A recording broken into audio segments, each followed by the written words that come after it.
Штип одбележува 75 години од смртта на Вита Попјорданова, која на денешен ден, 1943 година, го загуби животот во борба со окупаторот. И покрај незината младост, Попјорданова била голем идеолог и познавач на приликите. По природа е небирна, со добри познавања на идеологијата, со добра политичка подготвеност, со правилна ориентација, таа веднаш со доаѓањето во Штип се вклучува во народно-ослободителното движење и тука, како и во Србија, иако во нова среда и нови околности, со задено присут на бугарскиот фашист окупатор, Викторија ќе ги пројави сите своји способности на доследен борец и револуционер и целосно ќе се стави во служба на партијата ИСКОј. Вита Попјорданова е родена на 7 февруари 1924 година во Скопски Петровец.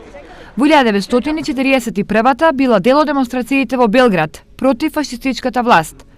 Истата година се преселила во Штип, каде завршила гимназија и веднаш потоа се приклучила на народно-ослободителната борба. Во 4-годишната народно-ослободителна војна, Штип е еден од градовите кој даде најмногу жртви во Македонија. Југословенската листа на народни херои бележи 4 имиња на штипјани: Ванчо Прке, Љупчо Арсов, Михајло Апостолски и Славчо Стојменски.